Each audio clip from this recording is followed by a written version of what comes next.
It sounds crazy, I know, but your arm doesn't throw the ball. Your legs and your trunk do. Arm is the last link in the chain. It's the whip at the end, not the engine. And that is the whole idea behind the arm care workbook I'm building, and it's coming soon. I'll tell you how to get it at the end of this video.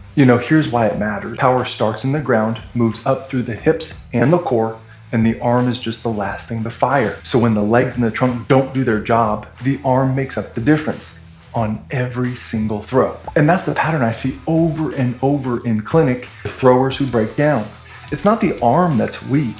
It's been doing work that was never supposed to be its job. I'm Ty Taubenheim. I threw low to mid-90s in the big leagues, and now I'm a sports medicine nurse practitioner. And I've been on both sides of this thing. I've thrown pitches on big league mounds in front of 50,000 people, and I've been in the office and the operating room on people who've needed these surgeries. I'm about to name some specific exercises for all of it. What I won't do is hand you a prescription for an arm that I've never seen. That's what the workbook is for. Here's what we're covering: the strength work that actually protects a throwing arm, a warm-up that gets the arm ready before it has to work, the arm care movements themselves, and how to really think about volume. First off, let's start with strength, because that's the one that most people get backwards.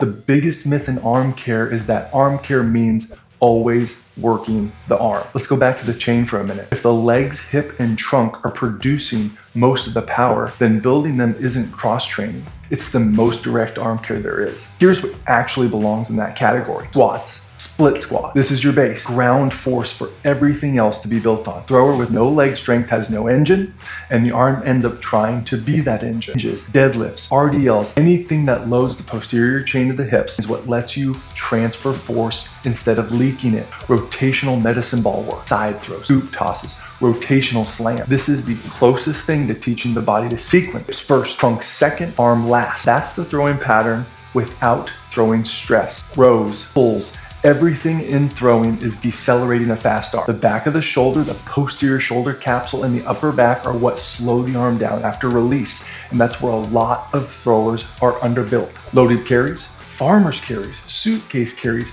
unglamorous, and one of the best things you can do for trunk stability under load, which is exactly what a throw demands. Now, none of that is arm work. All of it is arm care. That's the strength piece. Let's talk about something that most people just rush right past. People warm up by throwing. Walk out, start throwing, figure they'll get loose along the way. That's not warming up. That's asking a cold arm to do the hardest thing it does. Think about playing basketball.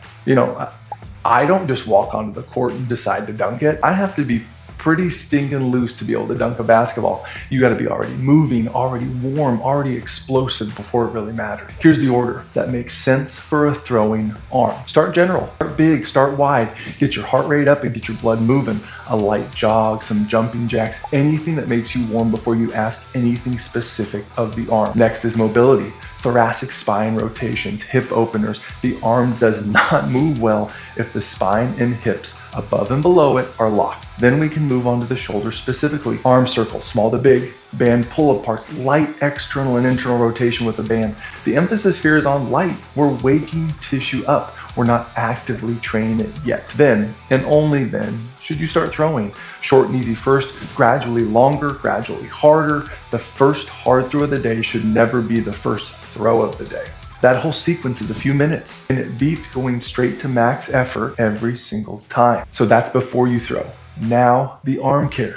Movements themselves, the ones people actually mean when they say arm care. This is some of the stuff that gets the most attention with the least understanding. People do band work because someone told them to, who has no idea what it's for. Here's what these movements are actually protecting. External rotation with a band. The rotator cuff's job is keeping the ball, so your humeral head, in the socket, while everything else around it moves very, very quickly. External rotation trains the muscles doing that job. Scapular work, rows, Ys, Ts, wall slides. The shoulder blade is the platform that the arm moves on. If the platform doesn't move right, the shoulder joint takes the difference. Rear delt and posterior work. Again, deceleration, slowing the arm down after release is where a lot of throwing stress actually lives. We can start to move down the arm into the forearm and wrist flexion and extension, grip work, pronation and supination. Forearm muscles cross the elbow, and building them supports the joint that takes the most stress in throwing. We can follow that up with some light rhythmic stabilization, small and fast controlled movements holding a position under light resistance. It trains the shoulder to stay stable when things get chaotic, which is exactly what a throw is. Notice, all of these are light. Arm care isn't heavy and it isn't max effort. It's frequent, it's controlled, and boring. And boring is why most people skip it. This brings me to my last, the one that quietly wrecks the most arm. There's this belief that more throwing makes a better arm, and it just doesn't. It absolutely doesn't.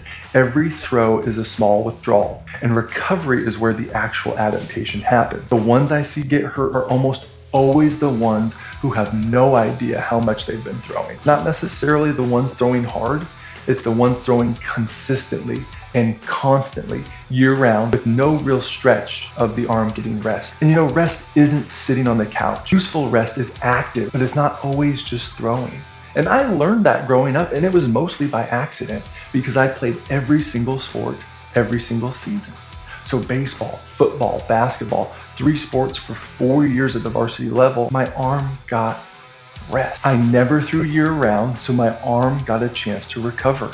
And that's the piece that nobody builds in anymore. Now, how much is too much? For you specifically, and what a week actually looks like, that's exactly what I'm not going to guess. That's where the workbook comes in. But here's the rule that applies to everybody. If any of this causes pain, actual pain, not effort, stop and get it looked at. Arm care builds you up, should not hurt. This brings me to the one thing that no video can do for you. I'm not going to diagnose an arm through a screen.